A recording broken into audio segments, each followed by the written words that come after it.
Hello, everyone, and welcome back to the Crispy More Sports Podcast.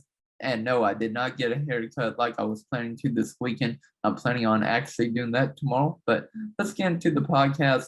We're going to talk about Keon Brooks Jr. with him transferring or still considering going to the NBA draft. And in my opinion, it was not a shocker. Our other topics we're going to talk about is Baylor Scheierman not considering Kentucky anymore due to NIL deals. Abdul Tiero also probably going to commit to Kentucky. That's what I'm thinking. Uh, the possibility of Jacob Toppin returning, maybe, and then also the NFL draft from this past weekend with four of our players getting drafted plus four getting picked up in free agency. So proud about that. But let's get into the podcast and talk about Keion Brooks Jr. And in my opinion, I thought he should have transferred last year. I predicted last year he would transfer, and then uh, he decided to stay. And then this past year, I predicted he would stay, but now he entered himself in the NBA draft, testing the waters, of course, and then also announced he will be transferring. He has a chance to return. I don't think he will, but at the end of the year, this past year, I was like, there's no way Jacob Toppin will leave. If he should have transferred or left. I meant to say Keion Brooks Jr. and not Jacob Toppin, so let's get right back into the podcast. He should have done that last year. And hey, it was my fault for believing he would come back. And I honestly think it's probably because of the fans. A lot of people were getting onto him saying he was the reason why UK was losing games. And in my opinion, no, he wasn't. He was playing really great this past year.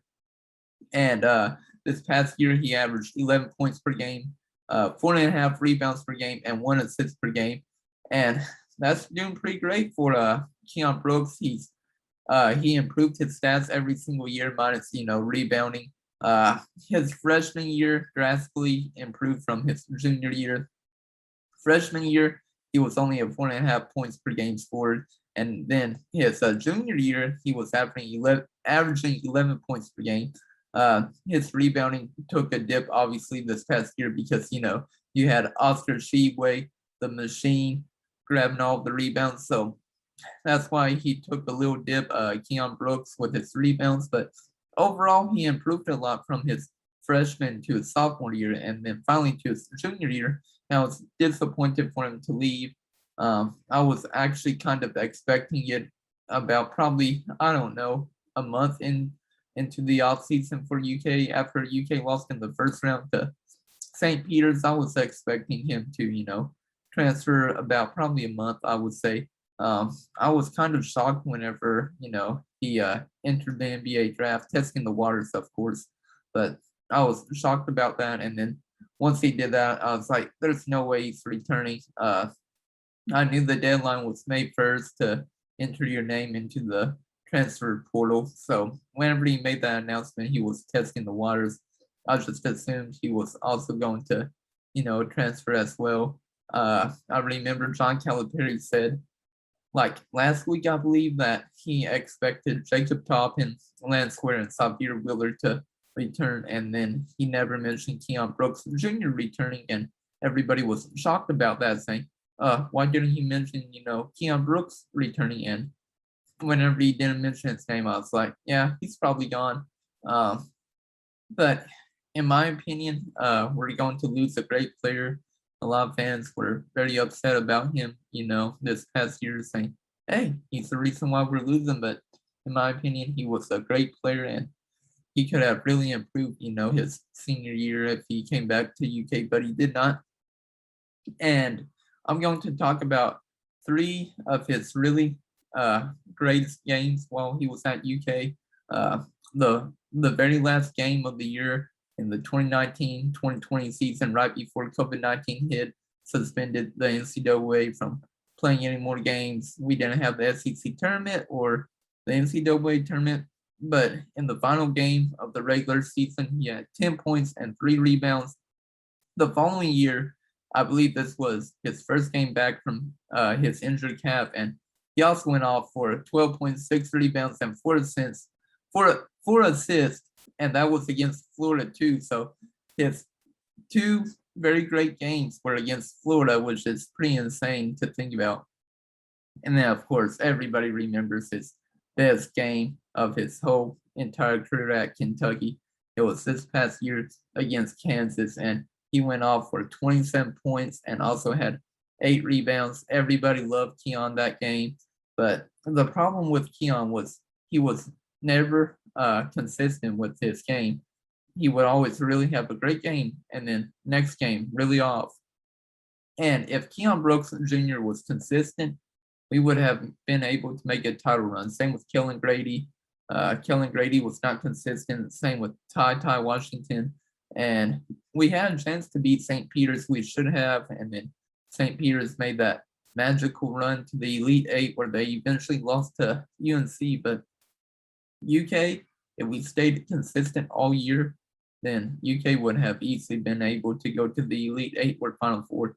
And the problem with Kentucky, with Keon Brooks, I don't think he fit well into our system. We need, honestly, in my opinion, we need a four who can shoot the ball. Because we've had fours who can shoot the ball or threes playing the four over the past few years. I mean, we had Kevin Knox, Wenyan Gabriel, PJ Washington, Nate Sestino. I mean, Derek Willis too. Just name some players who played both the 3 and 4.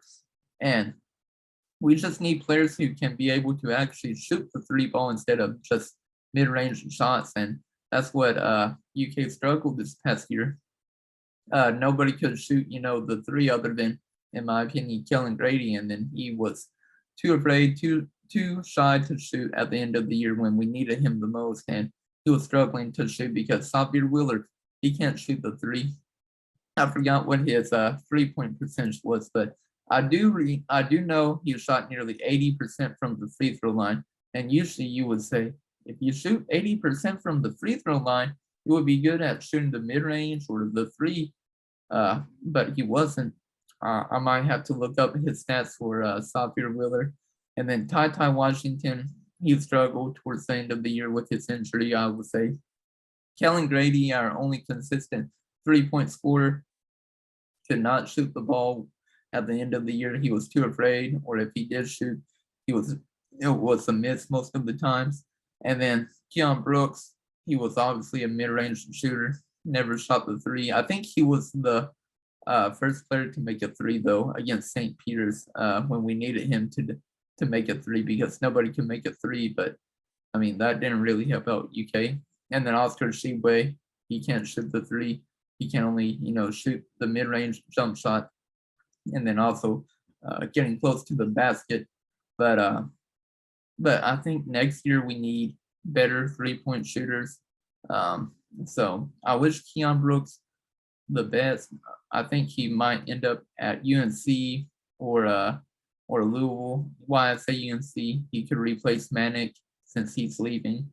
He could end up at Louisville because Kenny Payne was an assistant coach at UK during Keon Brooks Jr.'s first season here. So I could see Keon either going to Louisville or UNC or maybe Indiana since that's his hometown. But enough talking about Keon Brooks Jr. and let's talk about Baylor Scheierman. He's no longer considering UK because he wanted NIL deals and then also be able to, have consistent playing time. And with Coach Cal, he always tells players that he can't promise them a spot, with playing time. He always tells players that. So that's why you see Baylor Scheierman probably not going to come to Kentucky because of NIL deals. And then he also was trying to get, a starting spot, and Coach Cal, he doesn't promise that at all. But it would have been nice to get Baylor. He averaged 15 or more points per game the past 2 seasons. Also was a playmaker, had 4 assists per game the past 2 years. So it would have been nice to have Baylor Scheierman, but I wish him the best of luck wherever he ends up at.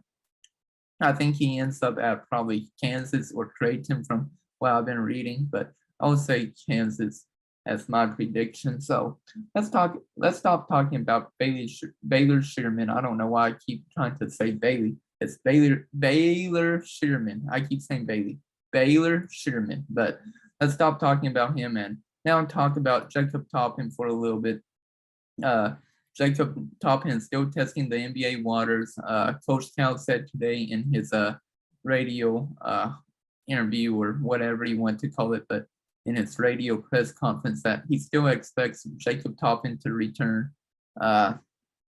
And I would love to see Jacob Toppin return with, Keon Brooks Jr. probably leaving, transferring, or going to the NBA draft. We need Jacob Toppin to return because if he does, he'll probably definitely be our starting four, I would say. But with Toppin, he definitely needs to improve his jump shot. He needs a three or be able to shoot the mid-range shot more consistently. And that's what we need from, Toppin. This past year, he only averaged 6 points per game and 3 rebounds per game. So with Keon Brooks leaving, more than likely, I expect Toppin to at least get his points per game up to at least, I would say, 10. If he can get, 4 more points per game, I would love that. Just average 10 points per game. That's all we need you to do, in my opinion. And like I said, if Jacob Toppin really wants to improve, his draft stock, he needs to make be able to have a consistent jumper, making threes. And if he does that, Kentucky can be unstoppable. But it's all up to, Jacob Toppin if he can shoot or not. And he needs to work on that during the offseason if he does return to UK, because that's a key thing. The past few years, we haven't been able to shoot, and we need that. I mean, Higgins couldn't shoot. Last year's team could not shoot at all.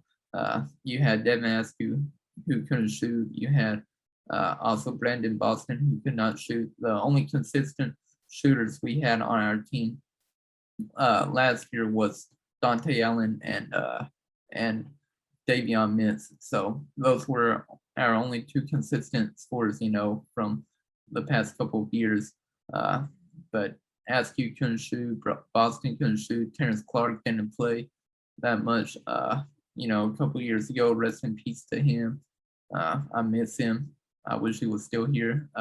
Isaiah Jackson could not shoot at all, even though I was at a game and he was able to, make threes. But like I said, I'm done talking about Jacob Toppin and everything, and I hope he comes back. I think he will. Coach Cal seems pretty promised that he'll come back. And finally, let's end up with let's wrap up my podcast and we'll talk about the NFL draft from this weekend, where 4 UK football players got drafted and 4 players signed in free agency. So congratulations to all of them. And honestly, I was really surprised with how high Wan'Dale Robinson and Josh Paschal went. I was predicting Wan'Dale would be a 3rd or 4th round pick, and Josh Paschal a 4th or a 5th round pick. But congratulations to both of them as they got drafted in the 2nd round. Of course, Wan'Dale got drafted to the New York Giants, and then Josh Paschal got drafted to the Detroit Lions, and I'm ready to see what they can do this coming up year. Hopefully, they'll be starters day one. We'll see what happens, but I think they'll be very promising in the NFL for sure. And then you also had Luke Fortner. He got picked in the 3rd round to the Jacksonville Jaguars. So I'm excited to see him and Josh Allen team up together again, even though they play, on 2 different sides of the ball. It's nice to see, former UK football players on the same team. Happens in the NBA. It happened a couple of years ago with the Rockets with John Wall and DeMarcus Cousins, but it does happen sometimes. AD and Malik Monk this past year on the Lakers. So I'm just happy to see, former UK football players teaming up in the NFL. And then also Gary Kennard, he got picked up in the 5th round to the Kansas City Chiefs. So I'm nervous about that because, my Cincinnati Bengals, they play against the Kansas City Chiefs, possibly in the NFL playoffs they usually don't play, in the regular season together, but nervous about that. Hopefully, Darian Kennard doesn't cause any problems for my Bengals if we do play them in the regular season. I don't think we do. It's coming up here, but a possibility in the playoffs for sure.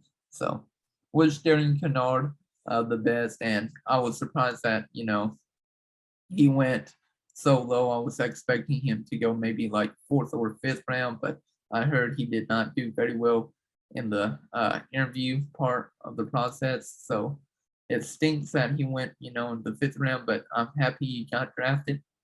And I wish him the best of luck. And then now let's talk about the players that got signed, and that was Justin Riggs to the Cincinnati Bengals. I'm excited about that. I've never seen, I don't think, former UK football player on the Bengals ever. Like I said, back in 2015 or so, I really wanted the Bengals to draft Bud Dupree, and they didn't. I forgot who they drafted that year, and then the very next pick, he went to the Steelers. Now I believe he's on the Titans. So happy finally a former UK football player is now on the Cincinnati Bengals. I wish Justin Riggs the best in the NFL and his career. Then Markin McCall got picked up to the Carolina Panthers. Excited to see what he can do. Yusuf Corker to the Giants, teaming up with Wan'Dale Robinson. And then also Derek Rosenthal. He got picked up to the Atlanta Falcons. And hopefully the Falcons can be, good this year. They don't have Matt Ryan anymore on the team. So it'll be interesting to see what the Falcons can do. And we'll see what our former UK football players can do. I'm really excited for both Wan'Dale and Josh Pascal, though, just because Wan'Dale is literally from the next county over from where I went to high school from. So we would play against, Wan'Dale and his high school team while I was in high school. I mean, our high schools, still play against each other, but can't wait to see what he can do since he's homegrown from Kentucky. And then also Josh Pascal with him just, overcoming cancer. It's crazy that he had cancer in college.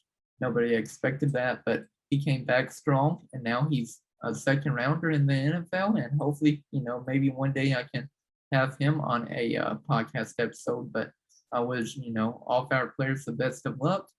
And that's all I really have for today's podcast. I hope you all enjoyed.